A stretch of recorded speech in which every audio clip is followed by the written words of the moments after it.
So shall we straight go to the question? Yeah, absolutely. How this idea came up? Where did it started? Godesi was more by chance than by design. I was just traveling in Western Ghats, and that is where I came across these really yummy treats which were manufactured by a small farmer cooperative and a micro entrepreneur around there. While inquiring that who makes this, who manufactures this, I understood that there's this self-help group who does time. So thought that might as well help this self-help group and farmer cooperative, and I took their stock and we set it up in a flea market in Bangalore. We set it up for 3 days and we got sold out in the first half a day, which are undiscovered by millennials, which basically have accessibility issues, accessibility in terms of convenience of access, convenience of availability, whether through online or retail, or the trust of a brand was absent in regional delicacies and regional treats of basically the desi formats and flavors, and that's how Godesi started. What are those mythbusters or preconceived notions in your startup domain? People feel that they're actually true in the initial phases, but they're not actually true, and you realize it at a later stage that these are some of the things we need to do away with before we start with the thought of starting a startup in your domain. I think one of the larger myths is that like building a consumer brand offline takes a lot of time and pain and effort.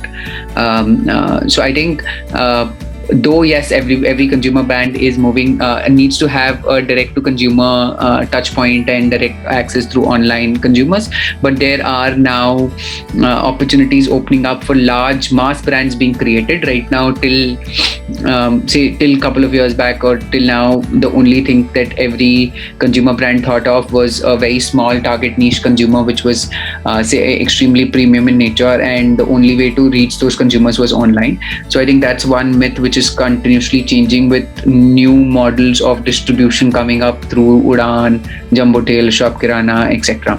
So I think that's one myth in my domain on consumer goods. Margins on say online sales is much that by doing away the middlemen you save a lot of margins, which is not true.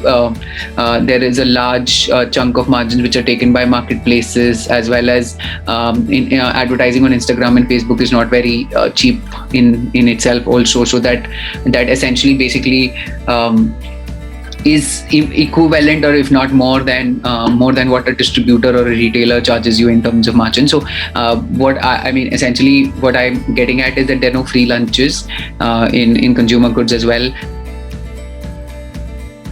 You have a basic certificate in rock climbing, and as you also mentioned that this idea also came when you were actually trekking on Western Ghats. So do you still get time to actually pursue these hobbies or go on rock climbing and trekking? So it does get hectic. I think there is no denying about it that you put in much more hours of work in a day than maybe you would be doing in a 10 to 6, 10 to 7 kind of a job. But how I see it is that this is work that you like to do essentially, so that it doesn't really feel like work. It feels like flow, so therefore you're still energized at the end of the day, and you're not like cribbing about your boss or cribbing about the salary that you're getting, or etc. So essentially, yes, it's a highly draining job, because there are unlike a typical salary job where it's a flat line, right? You don't have these highs and lows of an emotion. Like you look, काम कर रहे हैं, आज भी कर रहे हैं, कल भी करते रहेंगे, and then there's like a flat line. But in an entrepreneurship journey, there's a day where you feel like you're top of the world, and the second day you feel like, why the bleep I'm doing this. Having said that, I think you definitely need an outlet. I believe that every startup founder should have that support system, either in terms of family or in terms of a particular something which is which grounds the person, which makes you realize that there are more to the world outside your startup and you are not the center of the world. I find time to do these things because they help me ground and help me wind down, and it explores it connects you to different people and different thought process, which again opens your mind towards your startup and towards your startup business problems, and therefore gives you fresh perspective, which might get missed if you're just like 16 hours a day, you're just like focused on your laptop and then crunching numbers and losing the perspective. More than finding the time, I think the idea is that how do you manage to do it rather than if you do it. Like you said, it's extremely important to have family support to keep one grounded. So we wanted to know that how supportive was your family while you were starting up, and were there any challenges basis your personal life that you faced? There are some ways that they can conquer them. I think since I started my startup journey quite late in my career, close to after almost 8 years of my experience, almost a decade of my experience, my family kind of knew that I would figure my way around. So essentially, they were always supportive. Yes, they had their doubts, they had their insecurities. It was not like he would make it, or there would be success at the end of the struggle for sure. There were insecurities, but in somehow they were always supportive at all times. I think what is critical is when you start a journey like this, you need to young entrepreneurs would need to keep in mind couple of things is that how financially independent are they. So even though I did not know that I would start up on my own, I was very clear to be financially independent. So for the first 8 years of my life, I did not take any kind of assets which buy assets which become a liability on my personal balance sheet. For example, loans for buying a car, loans for buying a house, because once you have those, then it becomes extremely difficult to let go of a salary kind of a job. So that is extremely critical to know that you do not have those liabilities and not put those liabilities on somebody that you know. The second is to know that you would need to live a lifestyle that you are already used to. So aisa nahi hai ki now you're spending like 30,000 a month. Immediately as you start, you will stop all of it. So you need to figure out that you have enough savings to tide yourself through. So I think if you keep these two things in mind, it does benefit both for your mental security, which enables your family and your close ones also to have that kind of comfort and confidence on you that you will make it, or even if you do not, you do have other alternatives. Curious, what's the story behind the Go Desi brand name? Because we saw a smaller I in the whole name, like everything is in caps except for the I. I think it was, so we were just about to launch and we didn't have a logo, and I went on this website called Canva and I was just trying to figure out how to create this logo. I read some articles on how what a good logo should look like. I had some experience in brand marketing. I put two circles together and put Go Desi on the circle, and the I capital was not looking that great because it could look like an L, so I made it a small I. So no fancy logic behind it. So when was that particular moment that you remember? And, you took that chance to believe in yourself, but that now I think I should go ahead with it. When you start getting some traction from your early customers, which kind of tells you that there's something which is working, but you don't really know, you can't pinpoint which is working, but you're just getting the sales and revenues at that time. I think that is when, for me, it became pretty clear that we have something on our hands, a brand, a product which people resonate to. If nothing else, it deserves 100% of my effort for the next 1 year to see where I can take it. And once it starts building momentum, then you realize, yes, there's something to it, and then you put more and more. So it was not like a tipping point where I decided now, I have to go all in. But as we just moved from month to month, and as our product categories grew, and we got support from investors and other mentors and advisors, it kind of slowly built that confidence up.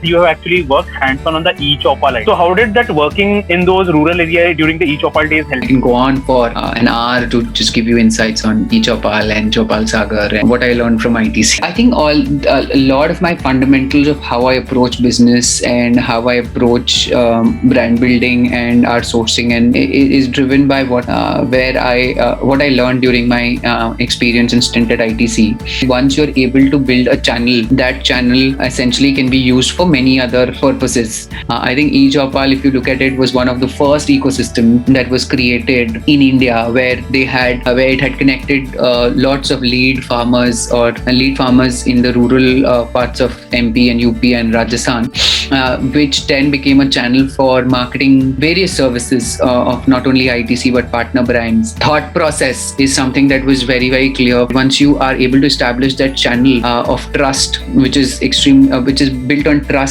which is again built on action. And then once that platform is developed and once the users start valuing that platform, then you can use that platform for many other services. So that kind of fundamental understanding was very helpful when we started building Go Desi up. And many other valuable insights, right? Like rural population does not really look for cheap products; they look for value in the product. So they are willing to pay for a JCB, which is a huge amount of investment, but as long as they see returns. I saw farmers buying JCBs, which is as expensive as like a fancy car, and much more than a fancy car in an urban area.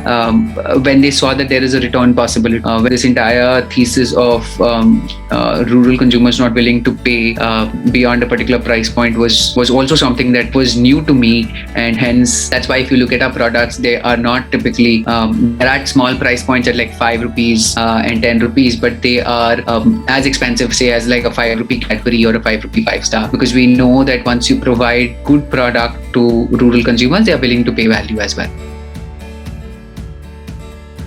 Some of the major failures that you faced, and what was it that kept you going throughout? I have failed quite a bit in terms of things that we've done at GoDesi, and that's more a function of the number of experiments that we run. Actually have a problem with this entire thing of that, you learn from failures. You don't set out to an experiment to fail. You set out an experiment to succeed in it. So essentially what happens is when you start thinking about this, that you learn from every single mistake, you somehow sometimes tide over or gloss over operational inefficiencies and inefficiencies in your system, thinking that ye wale mistakes se to hum log learn kar lenge and next time we will do much better. What I would say is that when you learn from failures, you know how not to do a thing, but when you learn from success, you know how to do a particular thing. So what I would rather focus on is what went right rather than what went wrong, because that's always a retrospective way of thinking. Okay, this did not work because this didn't happen,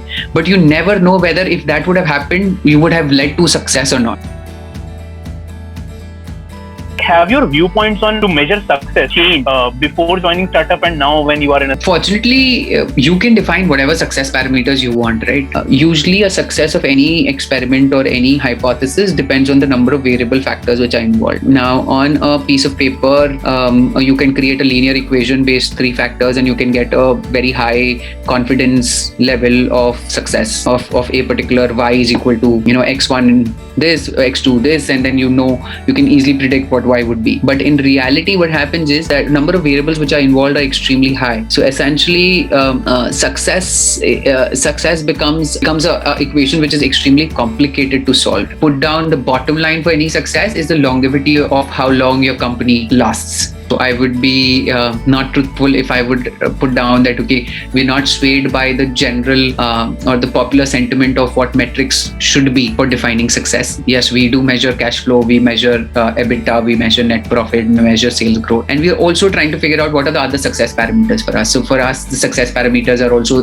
creating employment in rural areas. How our employees look at our company. Are our team members growing from year to year? Are we creating products which create a trend towards a better way of doing things? Like most MBA students or given answer is that it depends. What advice would you like to give to your younger self who was about to start up?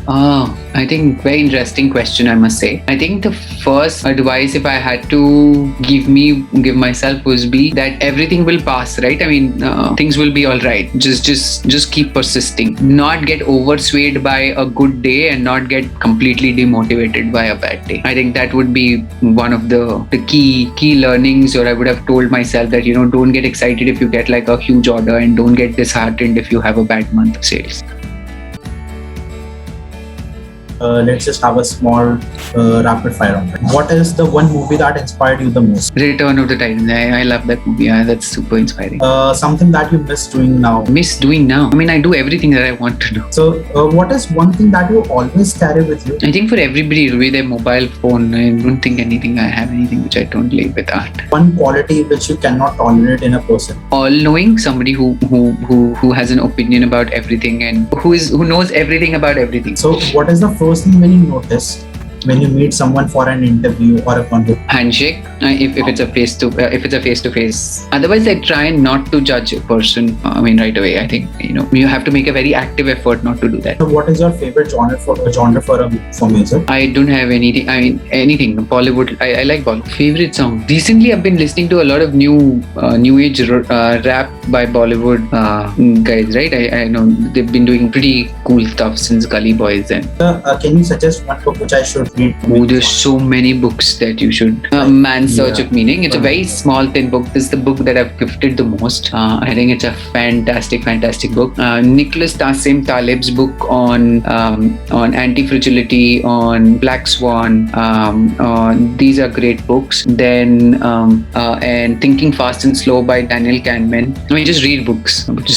Read whatever you get your hands on. Who is one of your role models? So I don't have a specific role models, but I've learned a lot from a lot of people in life, right from my bosses to my teachers to people who write books, people who have not even met, podcasts that I've listened to, just do me. So just gather a lot of things. So I don't have like one specific role model, but I have read quite a few people. So if you are about to write your autobiography, what will you name that? Climbing boulders and making pops.